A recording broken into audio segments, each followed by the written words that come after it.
Apa yang wajib kalian penuhi? Tata tertib sekolah, gitu ya.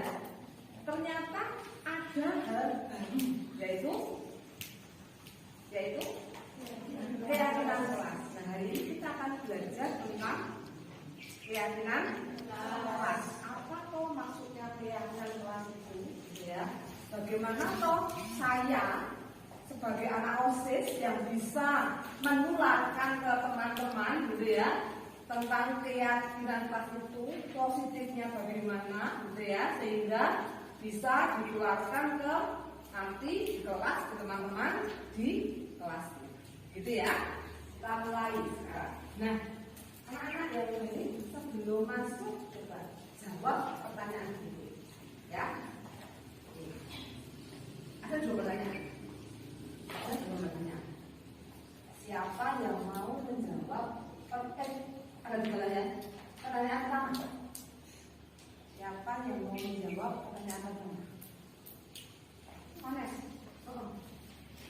Misalkan dari kejadian tidak kita inginkan seperti kecelakaan dan juga pelanggaran tanggal 5. Ada lagi jawaban lain?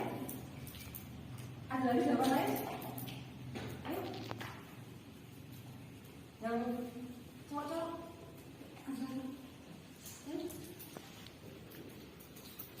Satunya. Dilano sorry.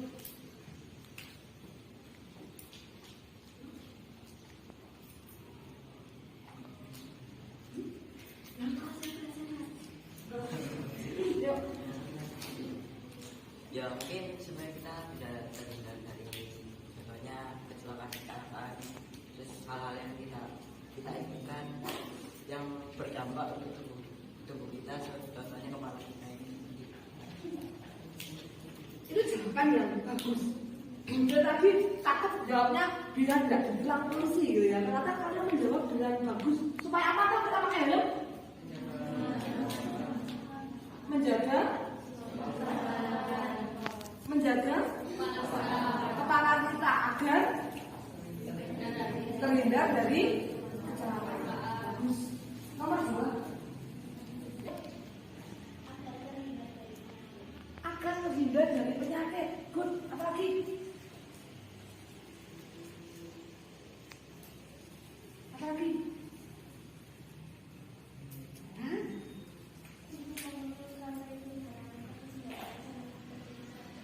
Bagus untuk memutus rantai penyebaran COVID-19 untuk mematikan.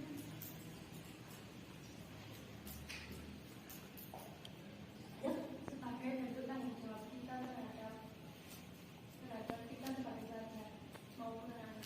bagus tanggung jawab ya. Tujuan utama tanggung jawab. Pintar. Ternyata kalian itu sudah tahu makna dibalik, gitu ya. Makna dibalik tata tertib memakai helm saat berkendaraan, ya loh. Memakai masker pada waktu COVID itu ya, saat berkomunikasi atau di luar ruangan, gitu ya. Lalu tujuan utama menaati peraturan tadi buat apa tadi? Bukti apa tadi? Tanggung jawab. Ini sudah paham. Ini loh nak tentang keyakinan kelas itu ya, sudah pinter. Sekarang ibu akan menunjukkan ini. Jadi peraturan di sekolah itu memiliki tujuan utama, gitu ya. Tujuan utama tadi misalkan kalian terlambat datang ke sekolah. Apa yang kalian alami? Nah, tujuannya kenapa kok tidak boleh datang kita terlambat itu? Belajar tepat waktu, ya kan? Bukan agar saya tidak dimarahi, agar saya tidak dihukum, gitu ya. Lalu ini ya tujuannya itu tadi nilai kebajikan tadi, menghargai waktu, tadi ya, menghargai keselamatan, ya enggak? Oh, menghargai kesehatan itu adalah nilainya, anak-anak, gitu ya. Jadi peraturan itu bukan dilakukan bukan karena saya takut dimarahi, dihukum, tetapi karena saya melakukan nilai-nilai tadi, ada tujuan tadi. Ini keyakinan kelas. Jadi kalau misalkan kita melakukan peraturan itu karena punya nilai, maka dapat dipastikan akan terbentuk apa ya? Komunitas, gitu ya, sekolah yang luar biasa. Karena apa? Bukan karena takut dicatat, gitu ya, dapat poin, pengulangan poin, tapi karena saya bertanggung jawab, saya menghargai waktu. Itu adalah nilainya, gitu ya. Lalu tugasmu, bentar. Ini ya, tadi ya, nilai tadi. Ini nilai kebajikan yang umum, universal umum. Menghargai waktu itu diajarkan di semua agama, ya enggak? Diajarkan di semua bangsa, ya kan? Diajarkan di semua suku, ya enggak? Menghargai waktu nilai yang umum, universal, gitu ya. Menghargai keselamatan, semua mengajarkan itu. Kita mau ke Eropa ya berkendara motor mesti pakai helm. Bukan karena tadi takut dihukum, tapi karena menghargai keselamatan dia dan juga orang lain. Itu makna dari peraturan, gitu ya. Jangan kita ikut-ikutan apa semboyannya orang Indonesia itu ya, apa itu? Peraturan dibuat untuk dilanggar. Berarti itu tidak menghargai nilai dari peraturan, gitu kan? Apa maksud Bu Teri? Jadi peraturan itu kan dibuat karena biar nggak ada yang hukum, biar nggak ada yang dimarahi, biar bukunya panduan itu kosong, nggak ada pengurangan poin, tapi lebih kemana tadi? Lebih kemana nanti? Menghargai waktu, nilainya menghargai. Oke ya, lanjut ya. Nah sekarang, yuk Bu Teres, biar gampang kita kerja kelompok karena kalau banyak kita beri. Kita berapa orang ini tadi? 45. Kita berhitung 55 ya, buat 9 kelompok ya. Mulai dari siapa dulu? Belakang, cowok-cowok dah, yuk. Yuk. 3, 4, 6. 1, 2,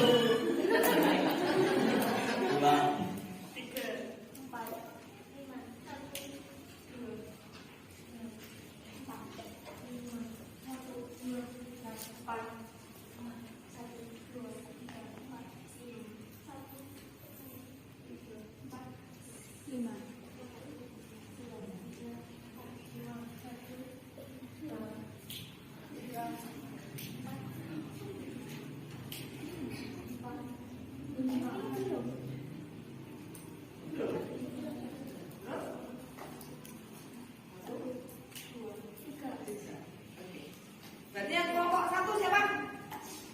Yuk, ke sini. Nah, yuk.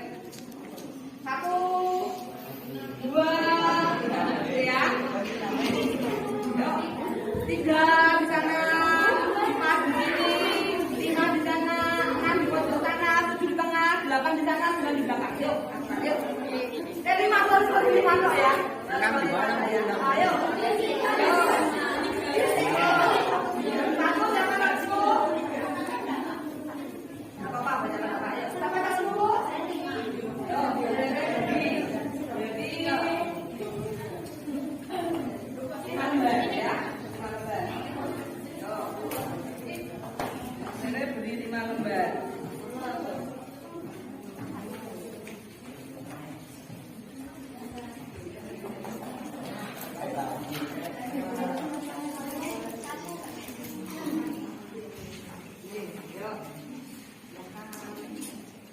Oke ya, 5 orang ya. 5 kelompok ya. Oke, sekarang tulisannya dapat terbaca saat didinginkan. Gitu ya. Nah, ya. Jangan kecil-kecil sekali gitu ya. Yuk, sekarang buka bukuan buanmu coba. Menulis sekarang 10 tata tertib di sekolah kita. Yuk, beri waktu karena kalian berbanyak anak ya.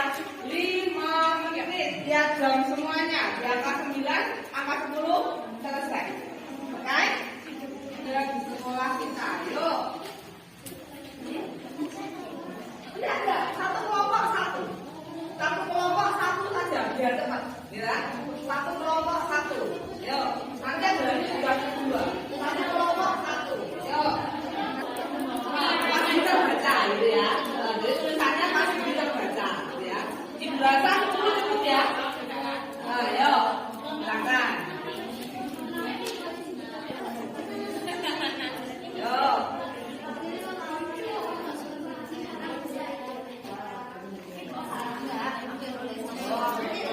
Satu kertas, ya. Berdasarkan diskusi bersama tadi. Yuk. Siap? Jelas loh waktunya.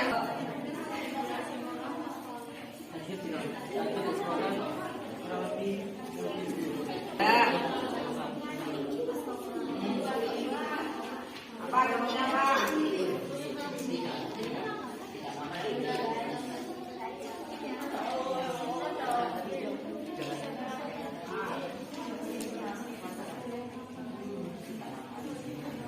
Tidak makan di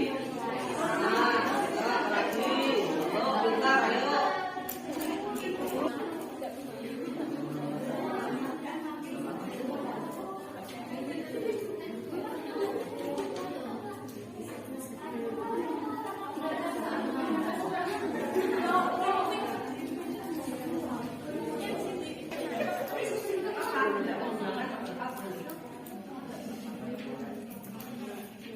Ini kalau tertib biasanya kan kalimatnya tidak gitu ya, dilarang gitu kan, ya enggak? Dilarang membawa HP, tidak terlambat gitu kan? Apalagi tidak mencolek, apalagi tulis ya. Oke, karena nanti tugasnya setelah ini membuat tata tertib ini menjadi kalimat positif. Nah, belajar bahasa Indonesia gitu ya. Kalimat positif artinya apa kan? Tidak ada kata tidak ada kata gitu ya.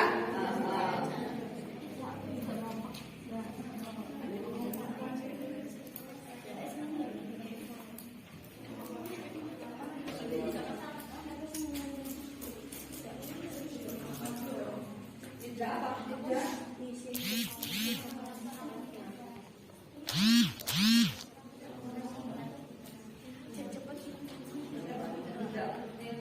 Tidak memakai seragam yang lengkap, ya.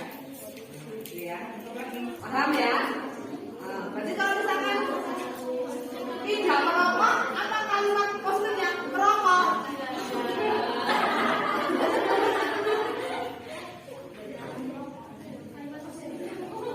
Tidak boleh merokok di sekolah. Lalu kalimat positifnya bagaimana? Boleh merokok di sekolah? Jadi apa? Loh, berarti tidak itu apa?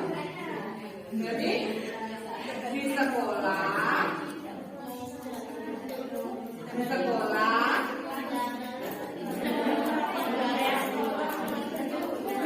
tidak merokok? Gimana? Apa kalimat positifnya?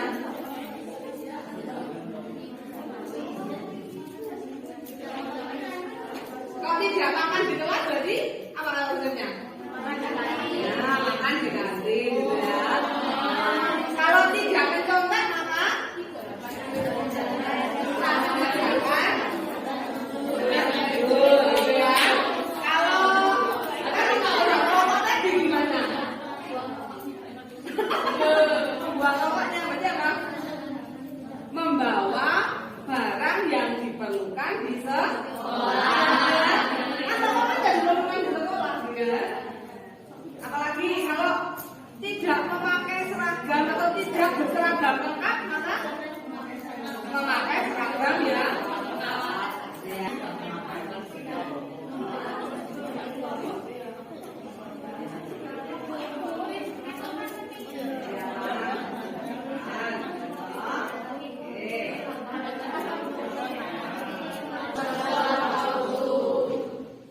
Berarti kita semua suka hal yang positif. Gitu ya. Paham ya? Kita semua suka hal yang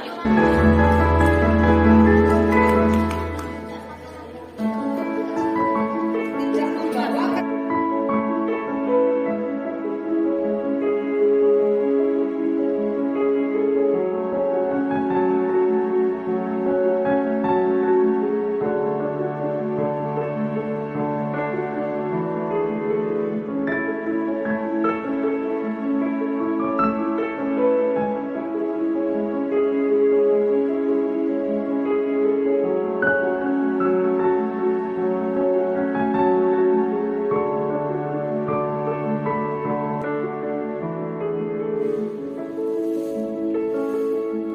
kami di Guru Penggerak itu mendapatkan LMS yang berisi 3 paket modul, Bapak Ibu. 3 paket modul. Paket modul 1, paket modul 2 yang boleh saya buka.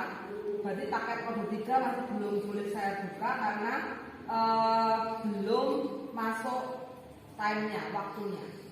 Kemudian di setiap paket modul 1 yang sudah kami selesaikan ada 4 subbab.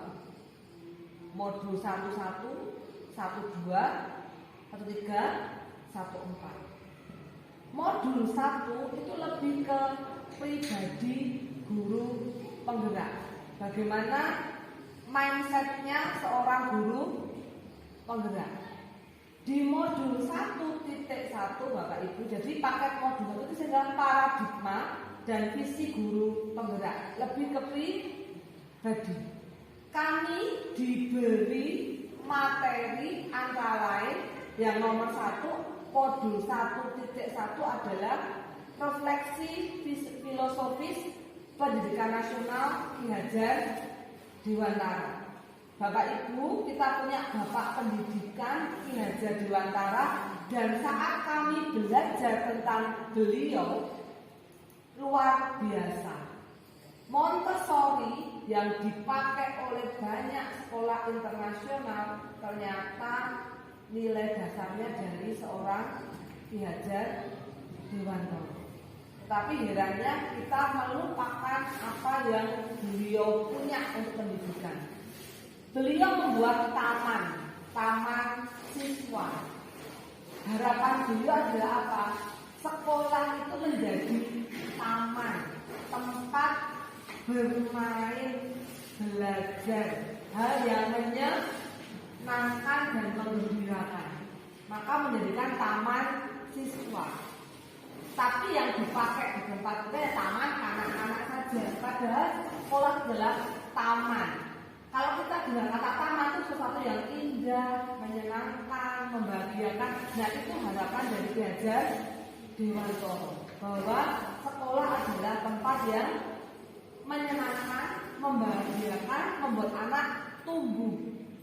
Kemudian Bapak Ibu yang 1922 saat pemerintah Hindia Belanda membuat sekolah itu untuk pribumi hanya sebagai tempat orang menjadi pegawainya Hindia Belanda. Jadi konsep sekolah dengan model model yang duduk diam mendengarkan itu model kolonial. Harapannya apa? Lulusannya menjadi pegawai yang manut dengan kolonial Hindia Belanda. Lalu Ki Hajar Dewantara membuat taman siswa lagi. Dia ingin apa? Semua anak dapat kesempatan dan bahagia. Lalu yang saya hebatkan lagi adalah apa? Beliau itu mengibaratkan guru itu sebagai petani. menanam apa Bapak? Jagung. Kalau tanam jagung, apa tumbuhnya? Jagung. Nanam kacang hijau tumbuhnya kacang hijau. Nah, Bapak Ibu, bibit benih itu adalah anak-anak. Jadi kalau kita nuntut kacang hijau jadi jagung, betul apa salah? Salah.